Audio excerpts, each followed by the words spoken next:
Good evening and a very warm welcome to Ashoka University's inaugural Inspire Lecture. The Inspire Lectures have been planned as a series of annual invited lectures offered by distinguished speakers on the theme of interdisciplinarity. Our first speaker in the series, our speaker for today, is the very distinguished Professor Dame Gillian Beer. It is my privilege to welcome her and to introduce her. Professor Dame Gillian Beer is King Edward VII Professor Emeritus at the University of Cambridge.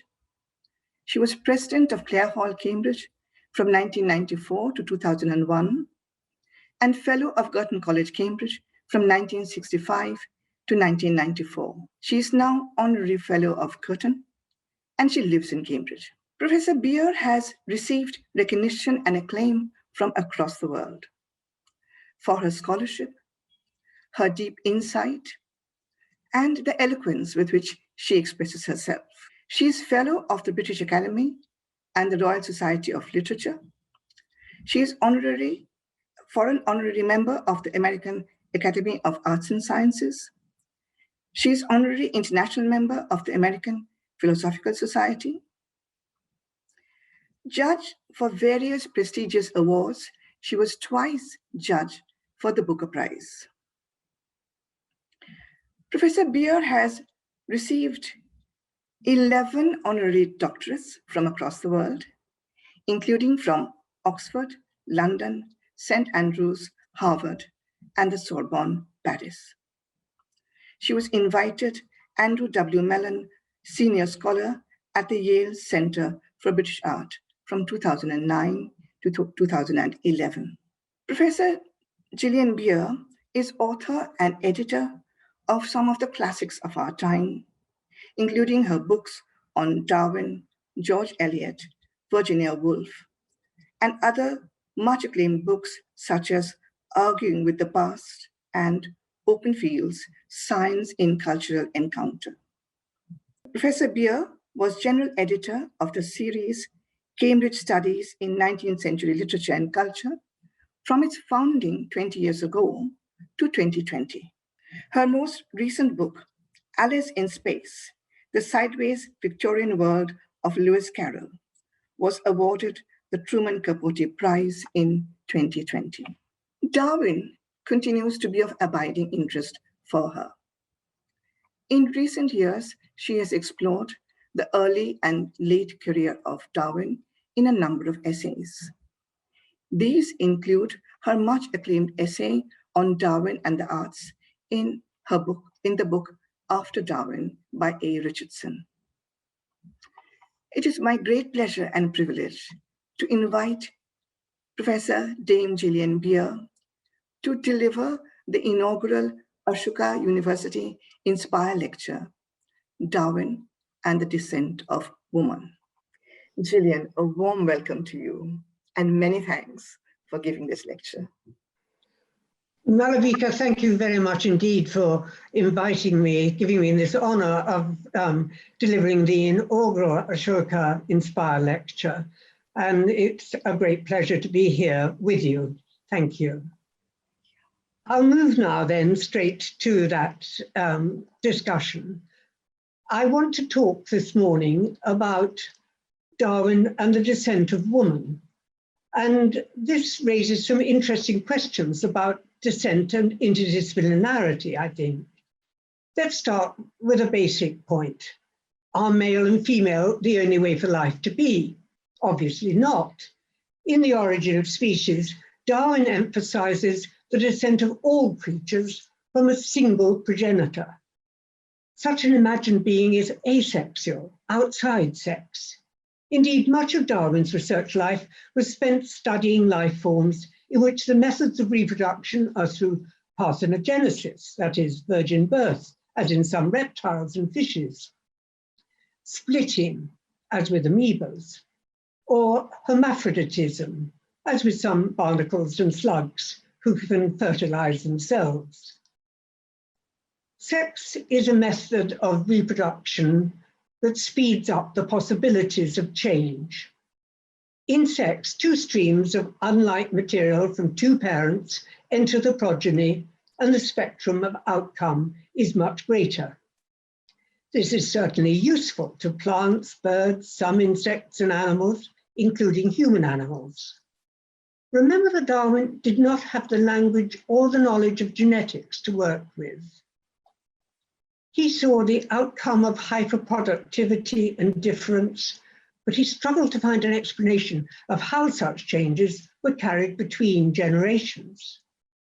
So it's worth emphasizing at the outset, I think, that sex difference is not a universal condition, since looking at things from our human point of view, we tend to see it as normative, normal. So the title of this lecture, Darwin and the Descent of Woman, doesn't offer any alternative more general to the history of evolution than the limited term that he adopts, the descent of man. To us, though, it's important. And to Darwin, with his concern across all living life forms, what we now call interdisciplinarity was fundamental. For natural selection to hold true, it has to be manifest in geology as well as in geography, in plants as well as in primates. Darwin's radical new history of the world didn't give a privileged place to the human. Indeed, he began as a geologist, so he's constantly aware of the presence of past life forms, visible now only as vestiges, impacted, fossilized, fired, crumbling but still discernible and capable of being reimagined. In The Voyage of the Beagle, he encountered human beings from other tribes and other forms, and this did allow him to expand his horizons in a number of different ways. In The Voyage of the Beagle, encounters with human beings from other tribes and cultures became important and helped his thinking to thrive. But in the years up to and including the publication of The Origin and well beyond it, his main concerns were with other forms of life, including excuse me, barnacles and plants. As is well known, Darwin withheld discussion of the human in The Origin for what he there called diplomatic reasons. But in fact, of course, this refusal to focus on the human was profoundly disruptive, since it had the effect of simply including us in the general class of primates without a special space or reach reserved. Humankind often provides the ground of metaphors in The Origin, but they are metaphors there to express insights into more intricate ecologies. For example, the metaphor of the great family, which I'll come back to. So Darwin's work is fundamentally interdisciplinary, and moreover, it's always concerned with ranges beyond human categories. Darwin in The Origin disclaims any attempt to describe the origin of life itself. Instead, he's concerned with the process of diversification by which species were established by means of natural selection, as he calls it. His major contribution to the arguments concerning development at that stage in his thinking is this idea of natural selection. Organisms that thrive within the demands of their environment are more likely to produce progeny. And among that progeny will be the often quite minute differences that lead forward into new conditions and into diversification. He makes it clear from the start that there is no simple opposition between organism and environment, since environment is itself composed of the interpenetrating needs, desires, and claims of all the other organisms that surround and include any one single being. But it is striking that in trying to describe primordial life, he figures the ancestor as single, quite as often as he describes it as a pair, one parent, one primordial form. I want to look next at how human beings enter Darwin's theories and how poets respond. Until the 1870s, Darwin did not publish extensively about human beings or their descent or liaisons. And then in quick succession, he published The Descent of Man and Selection in Relation to Sex, 1871, and then The Expression of the Emotions in Man and Animals, 1872. Originally, that second work was to have formed part of The Descent, but it grew much too large. The descent itself is on an enormous scale, and it explores the issue of sexual selection to some extent.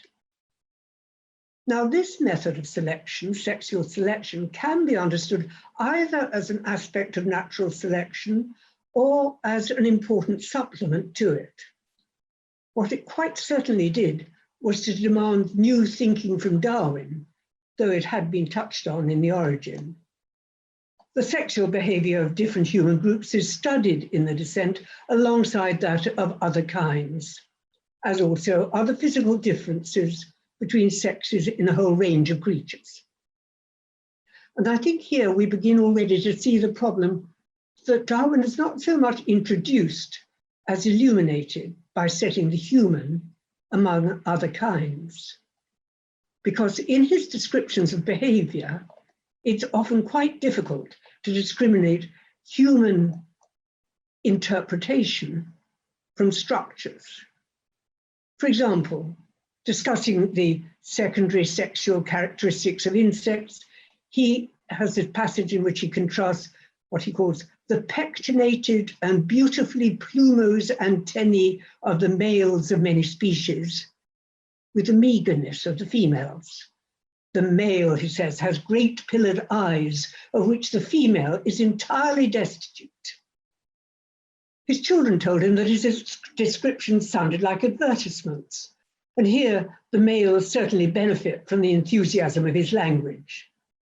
And even where he finds no physical difference between the sexes, he comments, using the observations of colleagues, on contrasted behavior. And here I quote, "In one of the sand wasps, the jaws in the two sexes are closely alike, but are used for widely different purposes. The males, as Professor Westwood observes, are exceedingly ardent, seizing their partners round the neck with their sickle-shaped jaws, while the females use these organs for burrowing in sandbanks and making their nests. One may say a striking example of separate spheres among sand wasps. Can such biological dimorphism be simply transferred to the human experience? Or must sociology and current social conditions have a place in his theories now?"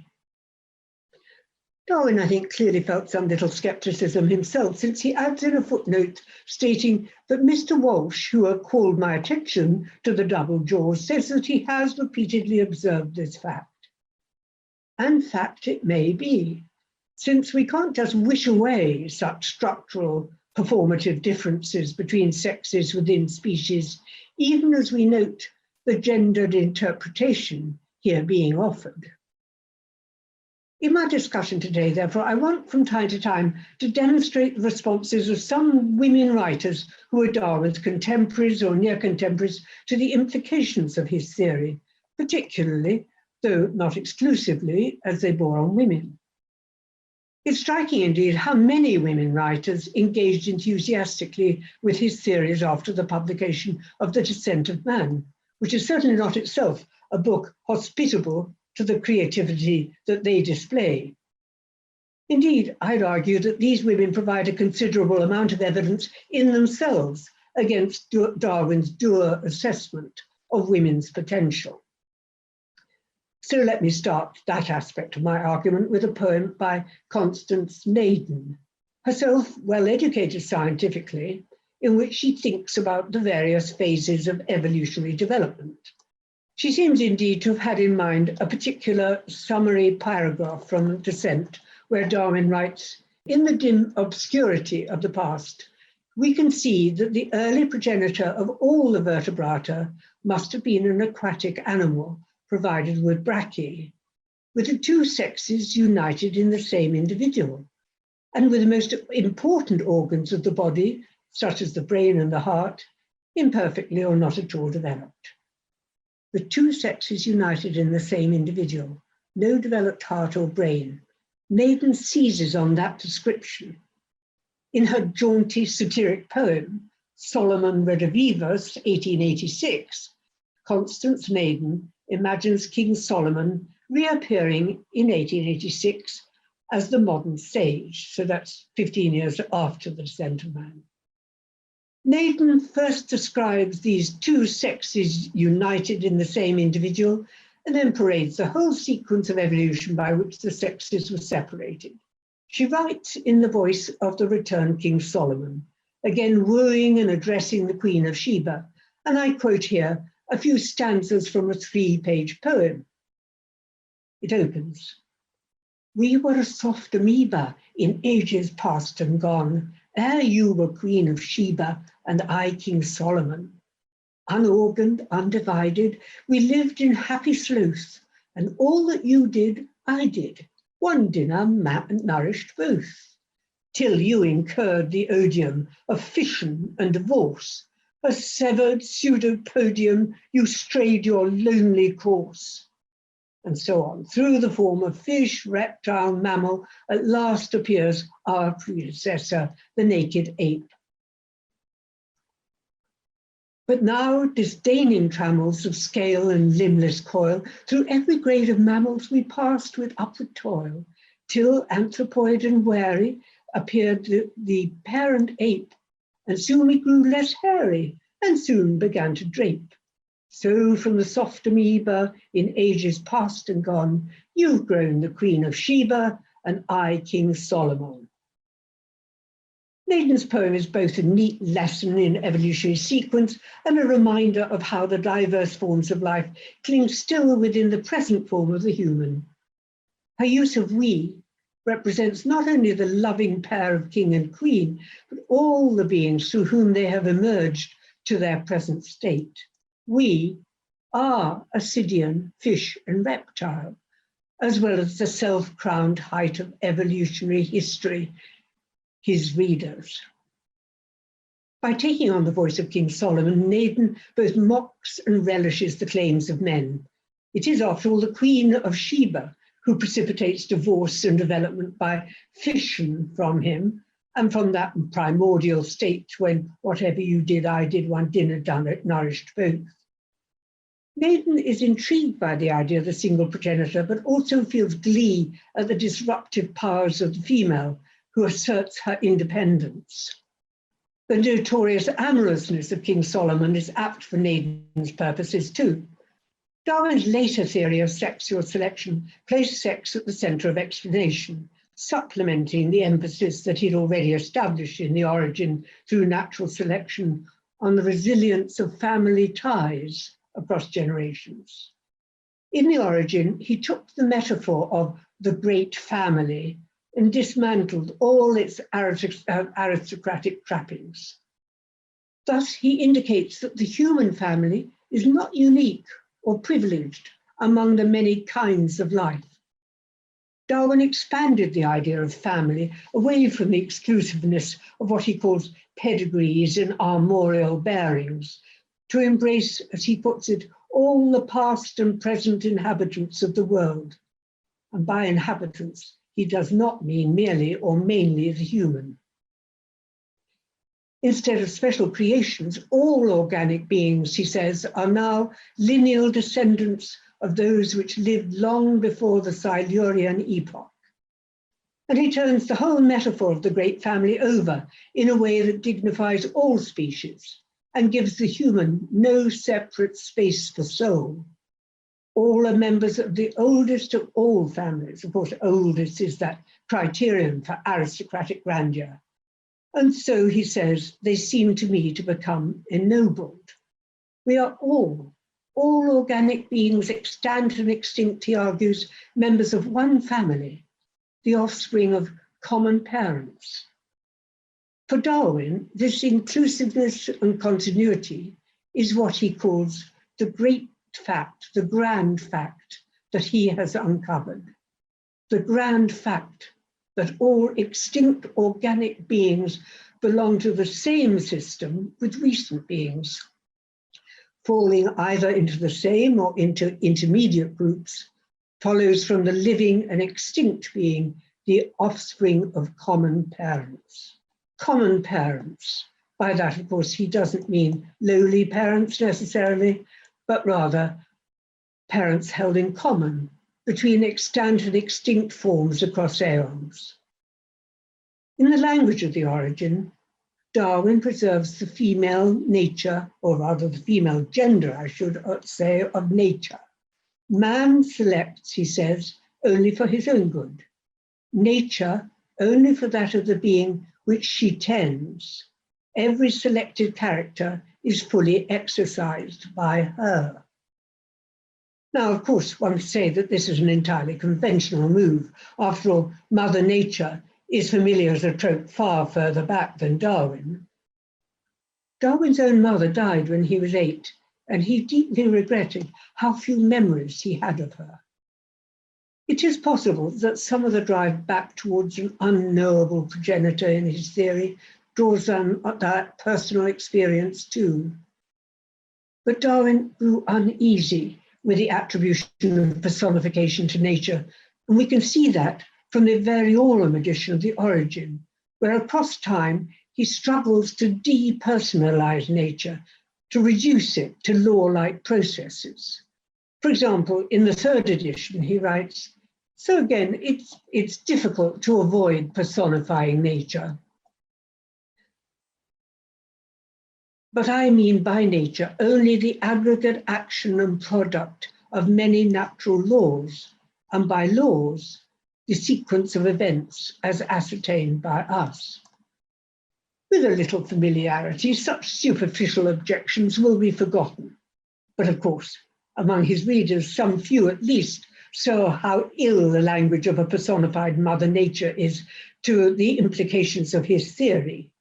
And one of them was a woman called Emily Pfeiffer, a poet who wrote several powerful sonnets on the implications of Darwinian evolution. This one, for instance, she addresses to the nature of nature. I quote, "Dread force, in whom of old we loved to see a nursing mother, clothing with her life the seeds of love divine, with what sore strife we hold or yield our thoughts of love and thee.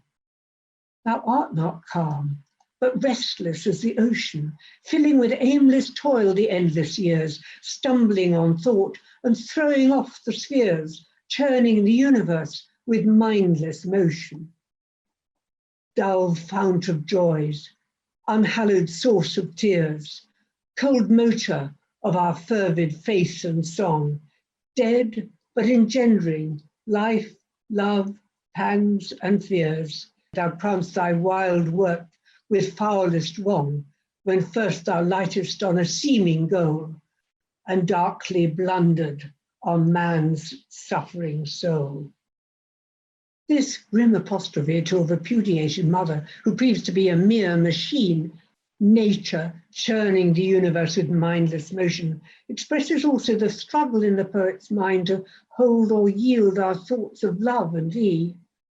In fact, Pfeiffer's is quite another kind of personification, a motor, not a mother. But it was not, as Darwin asserted, only the aggregate action and product of many natural laws, and by laws, the sequence of events as ascertained by us. Darwin also found it more or less impossible in his descriptions to hold to his reductionist only the aggregate action and so on. Elsewhere in the same sequence of sonnets, Pfeiffer addresses evolution as hunger, sacred disquietude, divine unrest, she calls it.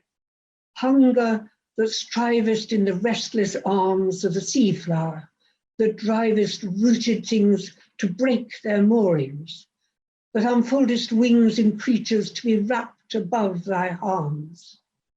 And that poem ends, "Thou art the unknown God on whom we wait, thy path the course of our unfolding fate." The blanking out of knowledge, its substitution by energy, an energy that informs all and drives us to seek its meaning, is Pfeiffer's persistent dilemma and the originality of her insight. Pfeiffer's sonnets, pithy, compressed, but extreme, refuse to bring nature back into meaning, even while she longs to find a sestet that will restore harmony. She sets severe limits to sympathy. Sympathy, she seems to suggest, does not reach the human from other forms. Instead, the task of the human is to reach towards other life forms that do not reciprocate. Pfeiffer confronts the degree to which humans share the impersonal drives, the hungers of all living organisms without being able to find any community with them. And strikingly, Emily Pfeiffer is one of Darwin's female correspondents, explored most recently in the collection of letters published by Cambridge University Press as Darwin and Women.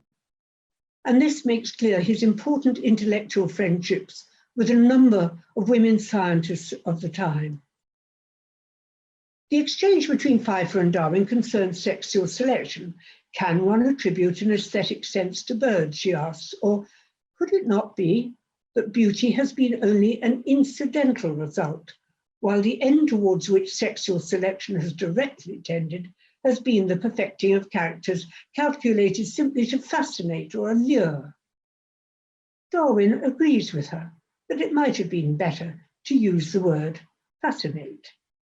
And their discussion, I think, makes an apt introduction to this last second phase of my argument concerning sexual selection, beauty, and gender difference. Darwin's later years were spent seeking a system implicit in the inordinate, the decorative, the ornamental, in the drive of sexual desire. Of course, more difficult to trace in any of the other forms of reproduction, certainly in the self-satisfaction of hermaphroditic slugs, because sexual selection demands flaunting, display, theatre, extravagance, smells, and songs. Sexual selection made the arts fundamental to generation.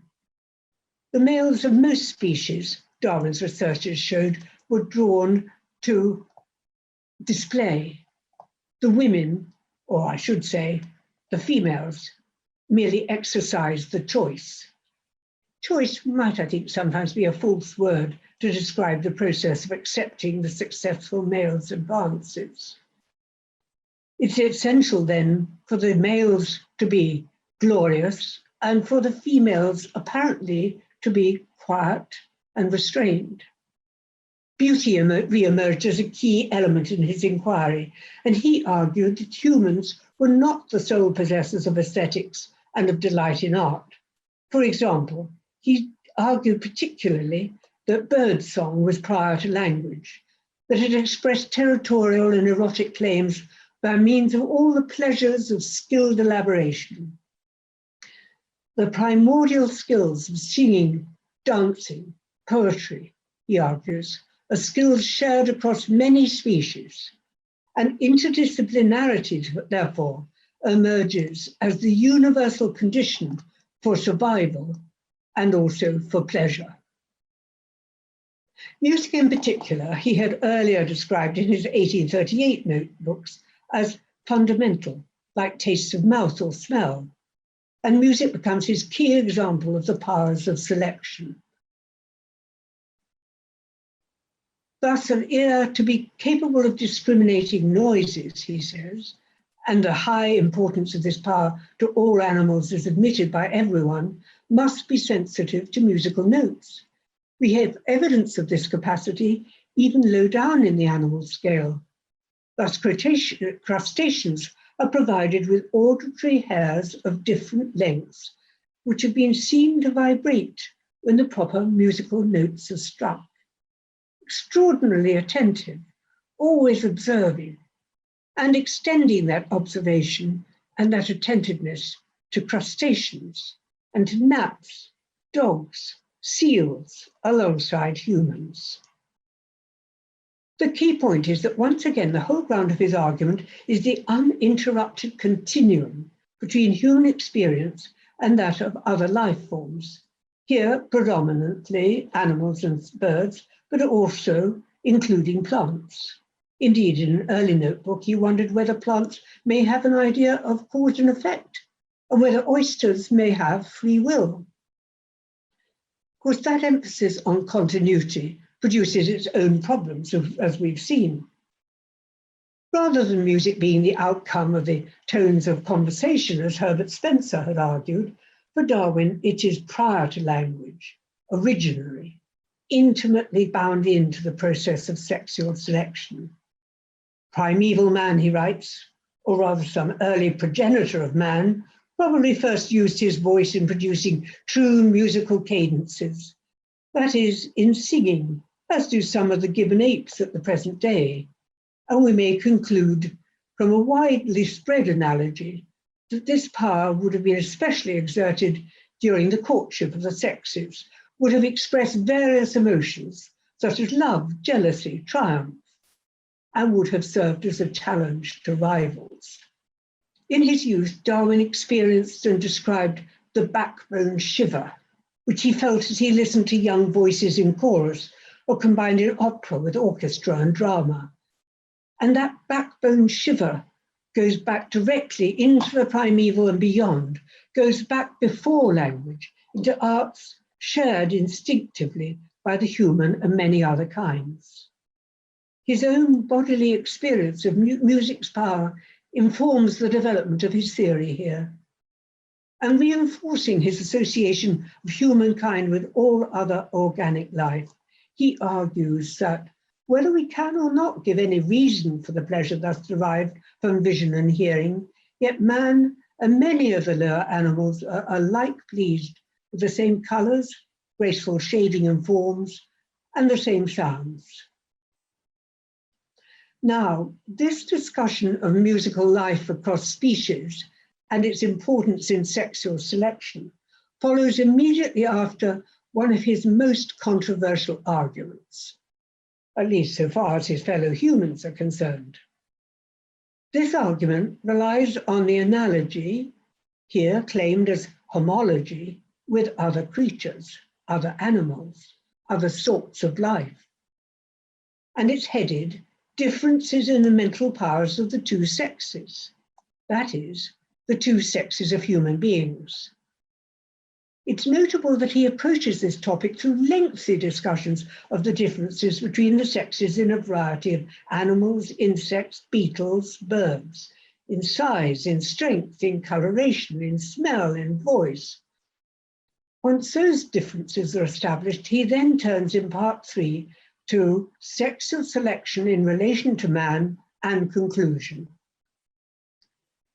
The first paragraph of that discussion describes the greater muscular development of the male. But the second opens boldly and flatly. Man is more courageous, pugnacious, and energetic than woman, and has a more inventive genius. The third paragraph opens, as with animals of all classes, so with man. This equalizing between humans and other animals is the argumentative gesture that recurs throughout his discussion, and it is in line with all that Darwin has written earlier. I think it comes as a surprise, only because here it is focused specifically on human beings, whereas the other crucial aspect of his argument until now has always been the emphasis on variability. What's happening is that he's having recourse in his evidence to a great number of anthropological writers of the period who described the cultural differences between diverse groups of human beings.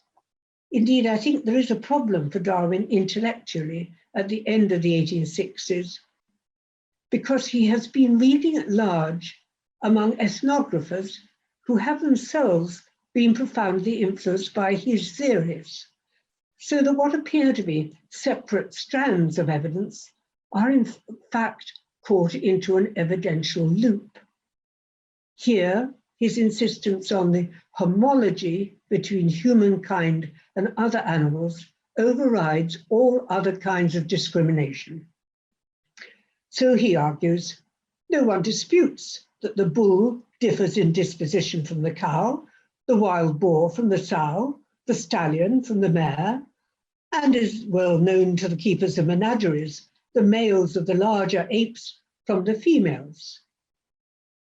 He uses this to suggest that such dimorphism is the universal biological, or here by doubtful extension, even the necessary social condition across all species, including humankind. He acknowledges that some writers doubt whether there is any such inherent difference between the human sexes. He has in mind here John Stuart Mill, as become evident on the next page, where he joins in open dispute with Mill, and a tone of faint pique enters his language in the footnote. In the text, Darwin writes, now, when two men are put into competition, or a man with a woman, both possessed of every mental quality in equal perfection, save that one has higher energy, perseverance, and courage, the latter will generally become more eminent in every pursuit and will gain the ascendancy. So that's what he writes. But his first footnote then quotes Mill. John Stuart Mill remarks in The Subjection of Women, the thing in which man most excels women are those which require most plodding and long hammering at single thoughts. Darwin comments, what is this but energy and perseverance? And the tone of exasperation as the qualities slide downhill in Mill's description from energy and perseverance to plodding on one-track mind sounds as if Darwin has felt Mill's comments as a personal affront. He's earlier, with a certain self-abnegation, spoken of competition, ambition, and selfishness as the natural and unfortunate birthright of men. Here, natural seems a cover word for social. Darwin is struggling, and the effect is to make him much more emphatic than is his wont. Once he has substituted the term man for male, his descriptor for all other species, a rush of social assumptions gathers behind his statements. One is that man, capitalized, in human discourse is to cover both sexes, whereas in his descriptions of all other species, he painstakingly discriminates between male and female. However, it's also true that in A Mordant Aside, he suggests that unlike most of his argument for sexual selection, in which the male displays and the female selects, women may have first acquired musical powers in order to attract the other sex. But if so, he asserts, this must have occurred long ago, before our ancestors had become sufficiently human to treat and value their women merely as useful slaves. That's a very sharp comment on human behavior. Humans are here worse than other species, it seems. Social behavior is a shaping force in his description of the human. And crucially, he even judges our behavior to be an aberration in the processes of sexual selection across all species. Among humans, he argues, men do the choosing, even when women seemingly choose, I quote, with respect to the opposite form of selection, namely of the more attractive men by the women, although in civilized nations women have free or almost free choice, which is not the case with barbarous races, yet their choice is largely influenced by the social position and wealth of the men. And the success of the latter in life depends on their intellectual powers and energy, or the fruits of these same powers in their forefathers. But women might bring their own intellectual powers and energy into the marriage does not enter his argument here. And you note how it depends on the old idea of the cultures in a progressive form. He goes on, no excuse is needed for treating this subject in some detail, excusing himself, for, as the German philosopher Schopenhauer remarks, and he quotes Schopenhauer, the final aim of all love intrigues, be they comic or tragic, is really of more importance than all other ends in human life. What it all turns upon is nothing less than the composition of the next generation. It is not the weal or woe of any one individual, but that of the human race to come, which is here at stake. The discussion of men and women's powers that I've been discussing is a matter of about 7 pages in a text of 700 pages plus. But inevitably, it does attract much human attention, and it continues to disconcert and perhaps infuriate. The linking, I think, of those 2 words, new and improved, which conjoined lurk in natural selection, haunt this argument too, as we can see in the cultural sequencing that he's suggesting from barbarism to the freer nations. That is, Darwin never manages quite to escape the effects of using that term man, capitalized, as an all-inclusive category of description for the human. He persistently draws his thinking back into assumptions from his particular society about the dominance and superiority of the male. But occasionally, he does reach a different form of inclusivity, speaking of human beings rather than man, and that becomes his aim and subject matter. He writes, but we should bear in mind that the activity of the mind in vividly recalling past impressions is one of the fundamental, though secondary, bases of conscience. This affords the strongest argument for educating and stimulating in all possible ways the intellectual faculties of every human being. He argues that in order that woman should reach the same standards as man, she ought, when nearly adult, to be trained to energy and perseverance, and to have her reason and imagination exercised to the highest point. And then she would probably transmit these qualities chiefly to her adult daughters, not to her sons. He has little hope of equality, since he assumes mistakenly that men will inevitably, and therefore naturally, continue to be the sole breadwinners. I quote again. They generally undergo a severe struggle, that is, the men do, in order to maintain themselves and their families.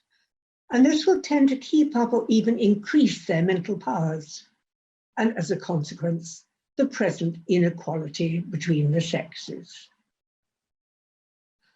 Still, Darwin did not take as gloomy a view of the future for women as did his friend and disciple Romanes, who argued that it would take centuries for women to develop anything like mental equality with men. And intriguingly, Darwin depended on his daughter Henrietta as reader and critic during the whole composition of the lengthy Descent.